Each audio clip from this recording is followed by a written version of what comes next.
sommet BFM Patrimoine sur BFM Business. Le sommet BFM Patrimoine, ce sera la 4e édition, désormais au mois de juin, le sommet BFM Patrimoine, et donc ce sera le 21 juin, cette nouvelle édition du sommet qui vous accueillera tous, quelle que soit votre obédience et votre chambre syndicale, vous serez bien sûr les bienvenus, vous professionnels du patrimoine. On parlera aussi d'ailleurs un peu plus de blockchain désormais dans ce sommet, de private equity, ces nouvelles tendances, et bien sûr l'asset management pour vous apporter un maximum de visibilité. Ce sera d'ailleurs le premier grand événement dans la gestion de patrimoine post-présidentiel et post-législatif. Ce sera intéressant tous là de nous retrouver pour évoquer l'impact de ces présidentielles et de ces législatives qui viendront juste de passer sur vos métiers. Il va nous accompagner lui aussi le 21 juin prochain au sommet. Gilles Constantini, bonjour. Bonjour Guillaume. Bienvenue, gérant Actions Européennes pour Montpensier Finance. Montpensier, on peut rappeler qui est Montpensier peut-être en un mot. On va le faire rapidement parce qu'on a l'habitude de venir sur le plateau. Donc on est une société de gestion entrepreneuriale. On gère 4 milliards sous gestion, la plupart sur 3 expertises de gestion, les actions européennes et internationales, notamment socialement responsables, les obligations convertibles et enfin la gestion diversifiée. Et moi aujourd'hui je représente les actions européennes. Ouf, c'est pas trop dur? Non, je vous provoque. Les actions européennes, évidemment, c'est intéressant. Il y a beaucoup de magnifiques sociétés en Europe, sauf que le timing, là, on voit que les investisseurs regardent plutôt du côté Wall Street avec ce conflit ukrainien tout proche, la géographie est têtue. Comment choisir le bon timing pour investir en actions européennes face à ce qu'on vit et ce qu'on traverse? Je répondrai en 2 temps. Vous avez écrit beaucoup de livres vous-même sur l'investissement, donc vous le savez, l'important c'est de semer régulièrement. Donc est-ce que c'est le bon timing? Oui, c'est toujours un peu le bon moment, à condition de le faire avec parcimonie. Mais plus spécifiquement, mettons-nous à la place de l'épargnant. Est-ce que c'est le bon moment aujourd'hui pour investir? Alors il y a toujours l'immobilier. C'est d'ailleurs une bonne protection contre l'inflation. C'est une classe d'actifs intéressante, mais c'est vrai qu'avec les taux qui montent, il faut être méfiant. Et donc l'immobilier, ça fait partie de la part des investissements, mais attention, méfions-nous des taux. Les obligations, notamment les obligations d'État, lorsque les taux montent, encore une fois, c'est vraiment pas la classe d'actifs à recommander, avec d'autant plus des taux réels qui sont encore négatifs sur une large partie de la courbe. Et je pense que les actions, reste une classe d'actifs à privilégier, en tout cas à regarder de près. Les niveaux de valorisation actuels sont globalement en dessous des moyennes historiques. Typiquement, on est à 13 fois environ aujourd'hui en Europe les bénéfices sur les 12 prochains mois, contre des moyennes historiques à 15.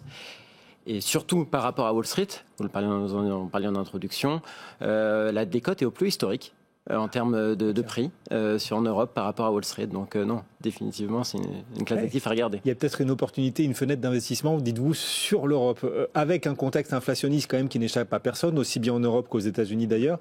Comment prendre en compte dans l'investissement cette tendance forte à l'inflation?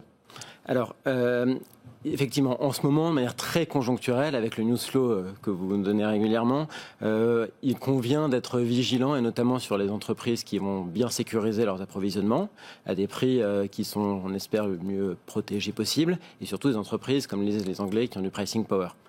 Mais à plus long terme, chez Montpensier, nous ce qu'on pense, c'est qu'on est des investisseurs de long terme, on n'est pas des spéculateurs mais des investisseurs, et on a un cap. Et ce cap, c'est quoi? Ce sont les entreprises qui sont responsables et qui montrent de la croissance bénéficiaire, de la croissance des résultats à long terme, et ça, peu importe le contexte.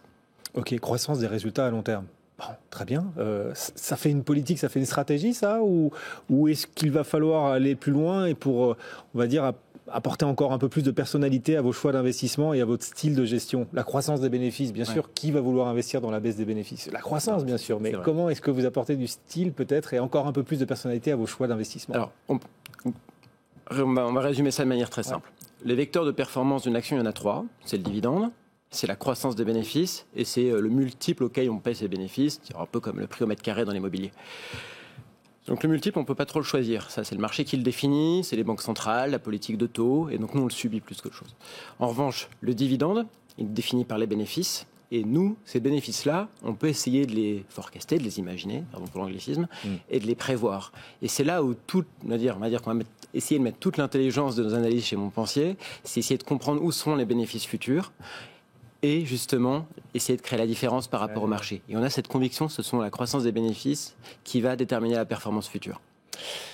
Et la responsabilité. Vous avez cité le choix de l'investissement responsable aussi chez Montpensier Finance. Alors, en 2021, on a vu que le choix de l'investissement responsable, s'il avait été plutôt payant, gagnant les années précédentes, en 2021, il avait plutôt sous-performé en bourse. Et là, depuis le début de l'année, on voit encore des valeurs pas forcément très responsables faire mieux que l'ISR. Est-ce que ça vous amène à changer votre regard ou au contraire à vouloir aller encore un peu plus loin en discriminant un peu plus encore dans l'univers ISR vos choix d'investissement ? Chez Montpensier, sur les 4 milliards que je vous présentais tout à l'heure, 90% de nos actifs sont labellisés investissement socialement responsable. C'est une conviction qui est très forte et partagée par toute l'équipe de gestion. Et de nombreuses études ont montré que l'investissement socialement responsable créait de la valeur dans la durée. Alors c'est vrai qu'en 2021, ça n'a pas forcément été le cas, mais à long terme, c'est un certain nombre de règles de bon sens en fait qu'on applique à nos gestions qui nous font avoir ces labels ISR. Et je vais m'expliquer.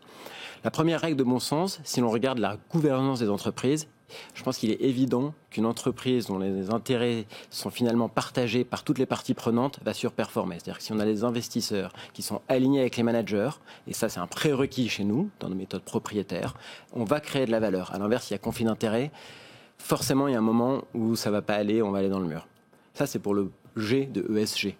Pour les critères environnementaux et sociaux, là aussi, on va être très regardant chez Montpensier, mais pas pour des raisons, on va dire, éthiques ou de conviction personnelle, mais vraiment pour des raisons financières.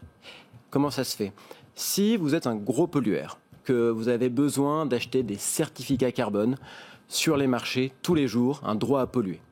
Dans la logique où on est et qui est grandissante de pollueur-payeur, ce droit à polluer est de plus en plus cher. Typiquement, la tonne de carbone en Europe, elle coûtait 6 € la tonne en 2015. Aujourd'hui, elle coûte 80 € la tonne. Donc, il y a un impact direct sur votre compte de résultat.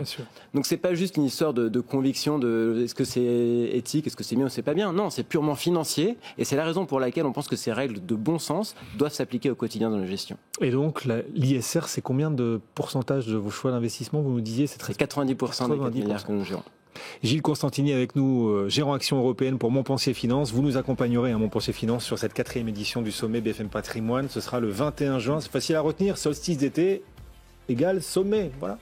Merci Guillaume. Au Carrousel du Louvre. Merci beaucoup Gilles. À très bientôt. Dans un instant, le club, on va débriefer cette séance du jour. Nouvelle baisse, petite baisse, mais enfin une baisse de plus pour les indices européens. Dans un instant, nos experts du club vont nous rejoindre. Alexandre Baradez sera avec nous. Il va nous rejoindre. Ainsi que notre autre coéquipier du club, Nicolas Brault pour Audart Gestion. Ce sera dans moins de 2 minutes. À tout de suite.